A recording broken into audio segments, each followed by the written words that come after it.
Hey guys, it's Brian. This is a really hard video for me to make emotionally, but I think it's a really important topic that needs to be spoken about. Um, this illness is very hard emotionally. I feel really bad for people who have this illness. I compare it to a house fire. You know, when someone has a house fire and their house burns down, assuming they get out okay and they're not hurt, um, you know, society recognizes that as a time of need.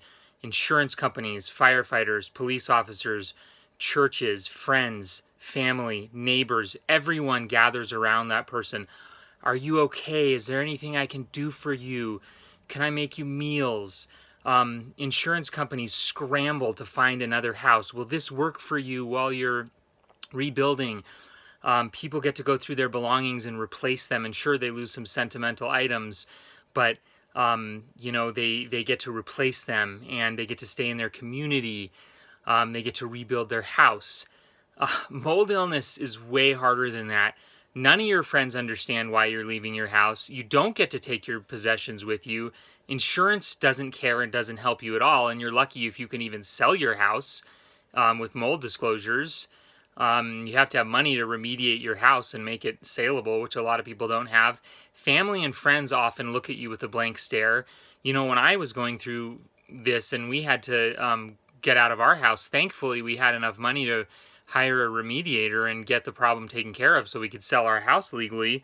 Um, I had a lot of friends in Tahoe that were firefighters and policemen and insurance agents. And do you know how many asked me how I was doing or asked me if I needed anything? Zero. And I'm not a complainer or a whiner or a victim. Just so you guys know, when I had Lyme disease and was sick with Lyme disease for 15 years, I worked 4 jobs and I dragged my ass out of bed and went to work for my family. My wife has been a stay-at-home mom for about 5 or 7 years now, and I've paid the bills. And I don't say that in a bragging way. My wife is awesome, and she would gladly go to work if she needed to. She's a very responsible, respectable woman. But I bring it up because I just want people to know who are watching this video who I am. I am not a victim mentality guy. I literally have worked through being some of the sickest in my life, doing the best I can to provide for my family, paying my bills, buying properties that we can invest in. I mean, I've been a hustler, so, you know, this isn't a poor me video. But when we had mold in our house and we had to leave for health reasons, I don't blame the people who didn't support us. It's not their fault, all right? Nobody understands this condition. It's not like my friends and my church were being mean to me or vindictive. Excuse me. I'm getting a little bit emotional here. They didn't know. Society doesn't know about this problem, and it is extremely hard. I think most of the suicides in this disease, honestly, are not people who, it's not because of health. It's not because they feel bad. Yes, they feel bad. Yes, people feel bad with cancer. Yes, people feel bad with all kinds of things.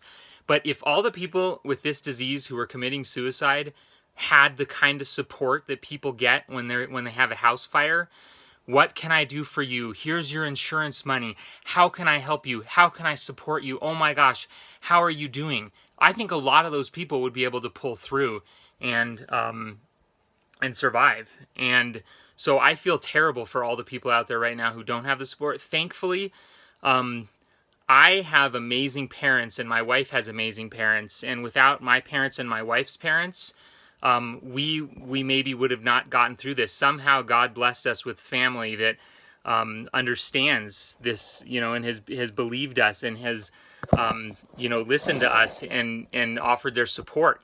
And so, I'm not complaining. We've had great support, but even when we were moving out of our house and we had to get rid of a lot of our belongings, one of my very best friends wouldn't talk to me for like a year because he was like, "You're a selfish asshole. Why weren't you there helping pack up your house?" And I don't blame him. It looked like I was a selfish asshole because I was not there. You know, I was so sick by the mold at that point that I couldn't even be around my house. Nobody explained to him what this illness is about. Society doesn't understand it. Nobody gets compassion. Nobody gets understanding, even from their closest friends. This illness tears apart marriages as spouses don't believe the other spouse. When my wife and my kids became mold sick, um, it was a huge relief to me. I mean, of course, I don't want them to be sick, but I was glad that they understood that this was for real and that they weren't going to just throw me out as being crazy, because that happens a lot. One spouse is sick and the other isn't. And the spouse that's not sick says, you're crazy, honey, just get over it. Nobody understands the damage that these mycotoxins can do. And you're talking to a guy who, I had allergies, I had food allergies, I had Lyme disease, and none of it slowed me down. I still worked 4 jobs. I still got up and went and showed real estate and did my job when I was sneezing and had pollen allergies. People say, oh, it's a little bit of mold, get over it. Nobody understands that this mold is like kryptonite to people with mold illness and causes things like Alzheimer's disease and dementia and extreme fatigue and inability to do anything. Really debilitation, fully debilitating. But we don't get the support. I had a friend who had brain cancer. Right when he got brain cancer, the whole community, supported him. And I'm going to confess, I was a little bit jealous. I mean, there's some nasty emotions that are hard to talk about here, but I was jealous that he got the support and I didn't. And it's not fair. It's really not fair. My kids don't understand why we can't have a lot of belongings. And they sometimes get mad at me. And the list of people that are mad at me in the hardest time of my life is endless. And then you talk about the financial burden. You got to leave your job and you got to leave your town and stuff. It's a really hard disease. And I'm not saying it's harder physically than other diseases. Sure, this is not harder than brain cancer to go through. I'm not saying that. I'm not talking about the physical severity of the illness. What I'm talking about is the absolute lack of compassion and support that comes out. Now, some of you guys like me have loving, understanding families. My parents and my wife's parents have really helped pull us through this. They've been supportive and understanding.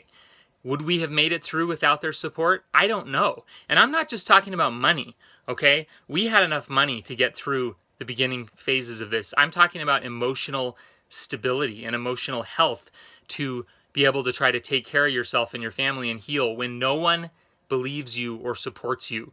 And that is extremely frustrating. And so if you guys are listening to this and you have a loved one who has mold illness, I would really encourage you to think about the fact that in 10 or 20 years, this may be a well-recognized condition like cancer or like a house fire. And you are going to have some regrets not supporting your loved one and not helping them through this. I promise you will have regrets, because one day when this illness, lots of illnesses are not discovered for ages and ages. People used to think that stomach ulcers were caused by stress and there was something wrong with you if you had stomach ulcers. And now we know that H. pylori, a bacteria, causes it. Imagine how regretful all those people are who blamed all the stomach ulcers on people and not on a bacteria. There's all kinds of things like that. Every day science is discovering new causes of illnesses. So I just have this incredible burden today for people who don't have the support. And, I would have 1,000 times over rather have had a house fire, than having mold in my house. A house fire is easy. You as long as no one gets hurt, when we had all these big fires in California, and some of you guys are going to say, Brian, what, he's being such an asshole. He's so uncompassionate. No, I'm not. I'm trying to make a point that society is set up to help people in need. We all know, we have firefighters down the road that lift weights and that are trained, and they hop in their fire trucks, and in an instant they come to people's aid. I pay taxes for that. I pay taxes for, firefighters, and I think being a firefighter is a legitimate, awesome, admirable career. I wish I could be a firefighter. I think it's great. But firefighters don't help people with mold illness, and insurance agencies don't help people with mold illness, and family members often don't help people with mold illness, and banks don't help people with mold illness, and spouses and children and grandparents often don't help people with mold illness. So the amount of emotional devastation in this disease for me far outweighs the physical devastation. And that's saying a lot, because I had pre-Alzheimer's symptoms in the mold house, couldn't even recognize my kids' faces, couldn't even get out of bed for 6 months, had to leave 3 of my 4 jobs. And you're talking to a guy who's been a self-made, successful entrepreneur for 20 years. I bring that up not to brag, but to give you an idea of my reputation. I'm a hard worker. I started my company in 2003 working 80 hours a week when I was ill. You can ask my wife about this. I don't have a work ethic problem. And yet, the emotional toll that this disease has taken on me far outweighs the physical toll. Even being, sick with pre-Alzheimer's symptoms and not being able to recognize my kids' faces and not getting out of bed for 6 months, the emotional toll is still worse than that for me because of the societal stigma and the rejection and the lack of understanding. We're only humans, right, guys? I mean, to be human is to need to be understood and supported by your peers and your community. That is a fundamental human need. It is not a want. It is not a bonus. It is a need. And when I had friends that I had been friends with for years say that I was a selfish asshole because of those last few months in my mold house when I was the sickest, broke my heart. And I never blamed it on them. They didn't understand, and it wasn't their fault. But be it as it may, the lack of understanding and support that mold illness patients receive is devastating, and it's a miracle that anyone can make it through this disease. Honestly, it's a miracle. A friggin' miracle. And I'm not talking about the physical symptoms. That's hard. That's debilitating. But there's other diseases with hard and debilitating physical symptoms where the community gathers around you and you get cards and letters and notes and meals, and that stuff is healing. You want to talk about brain retraining and neuroplasticity and how our brains work. Love and support and encouragement and belief helps people to get through hard times. Mold illness patients don't get that help. We don't get that support. And again, I'm not whining and complaining. I pay my own bills to this very day. All right, I don't need anyone's help. I'm not looking for handouts. I don't have a GoFundMe. And I'm not saying there's anything wrong with people who do have a GoFundMe. I just want to establish the reputation of who this is. This isn't a poor me video. I don't need you. I don't need your money. I don't need I don't need anything from you. I'm not making this video because I need people to give me something. All right. But I am damn grateful that I don't need people to give me something, because I would be terrified to run out of money with this disease because of the hatred and insensitivity and disbelief that people have to face who do need to ask for money. No one, if you get in a car accident and you get paralyzed, like a friend of ours had happen, here's a bank account, send your love, send your support. Everyone deposits thousands of dollars into that account for this person. And I'm not comparing my problem with his. Again, being paralyzed is a horrible thing. It's maybe a lot worse than mold illness. I'm not saying which one's worse. I'm just saying that society gathers around people who have problems except for this kind of an issue. And I am really grateful that I don't need to submit myself to even more emotional torment by asking for money. I told my wife, I said, we have to stay afloat financially in this disease, because I'm terrified to ask anyone for help because we already receive so little support. Now I want to point out that's with the exception of my parents and my wife's parents. My parents and my wife's parents have both been unbelievably generous with us financially, with their time, with their emotional support. It's been miraculous, actually. I'm so grateful to God that we have both sets of those parents. I don't think we would have been able to pull through. Not financially necessarily. We could have pulled through financially, but emotionally. And every minute I think about how horrible it would be in this illness to have to ask for money. It just makes me angry that people with other problems, house fires and brain surgery, brain tumors, and paralysis, they get help and support in community. And if they need money, they get money. I'm not jealous of the money. I don't need money right now. Maybe I will in 3 years. I don't need money right now. I'm jealous of the support and compassion and understanding that those people get.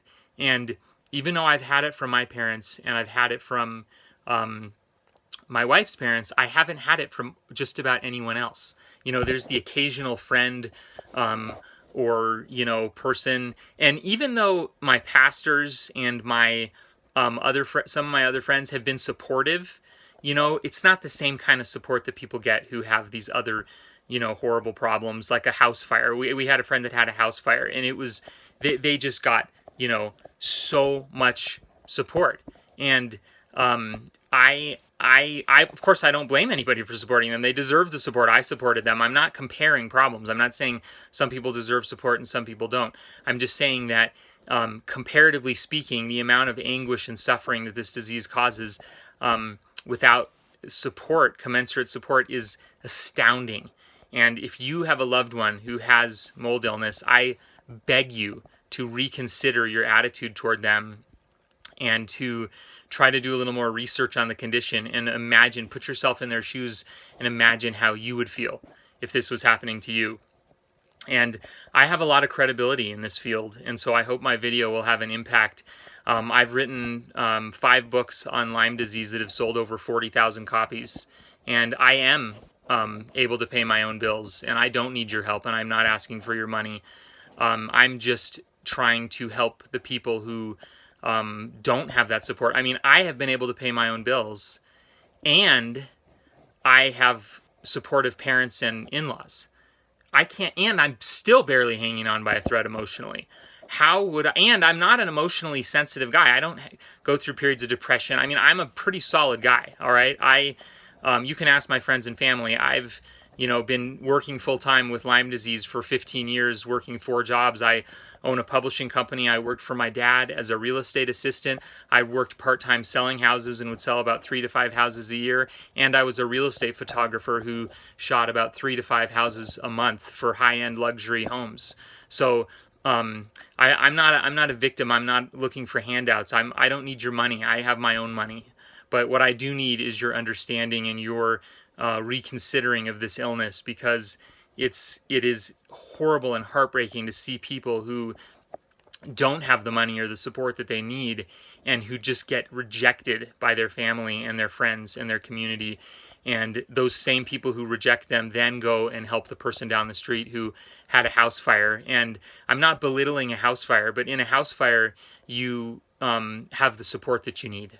You get to replace your belongings in your home, and you get to have people come over and pray with you and make meals for you. In mold illness, you don't get any of that, and it's absolutely devastating. And there's suicides all the time in this illness, every day, because of yes, the physical ailments, but I wonder how many of these people who are suffering physically, who say that that's the cause of their suicide, would have pulled through if they had the same kind of support that people in other illnesses have. How many of those people would have, if someone gave them a hug and said, "What can I do for you today? I know this is hard," how many of them would have made it through another day? And how many of those people would have made it through another day if they could get the medical help they need because there was a GoFundMe or a bank account set up? People with this illness I know who have GoFundMes set up, they're embarrassed because it's hard, because nobody understands this illness. And but nobody's embarrassed to set up a GoFundMe for a house fire. Nobody's embarrassed to set up a GoFundMe for cancer. Nobody's embarrassed at all. I even have friends that had their vacation home burglarized and their toys stolen out of their vacation home, and they set up a friggin' GoFundMe. Can you believe it? To replace toys in a vacation home. And again, I'm not judging them, but are you fucking kidding me that our society gives compassion to someone who had their fucking vacation home broken into, but people who lose everything and get no help from insurance and lose all their money and are ill, physically ill, sick, and not getting support, don't get support? Are you kidding me? I mean, it's infuriating and sad and horrible to see this happening. And I hope the fact that I am making this video with no expectation of anything in return gives this video some credibility. There's not going to be a GoFundMe link on the end of this video, all right? I don't need your money. I don't even need your support. My in-laws and my parents are loving and supportive to us. I'm not asking you for a damn thing except to rethink your position on your loved ones or your friends who have this illness and who you have maybe not given the support to. And I don't blame you. You don't know. You don't understand. It's a misunderstood illness and it's not your fault. But that doesn't mean that you can't change and do some research and look into CIRS, C-I-R-S, chronic inflammatory response disease, and realize that people with this illness, common places and buildings and items make people incredibly sick. This mold toxicity is like a euthanasia poison to these people's bodies that's literally killing them, like euthanasia. Have you ever had to put your dog to sleep and they euthanize them? That's what this mold is doing to people. And I've experienced it firsthand. I went from being a mountain bike racer, riding my bike 70 miles and working 4 jobs, to being a drooling Alzheimer's patient that couldn't recognize my kids' faces. And so please stop what you're doing and consider this video. Take it from me, someone who's not asking you for anything. I don't need anything from you. I don't need your money. I don't need your love or your emotional support. I already have that, okay? I need you to think 20 years ahead of where science is going to be in 20 years, and realize that you might have a loved one right now who's about to end their life, not because of the physical suffering. Yes, the physical suffering is bad. It's horrible, but that's not the reason. The reason is because no one is helping that person and they're all alone. Thank you for listening.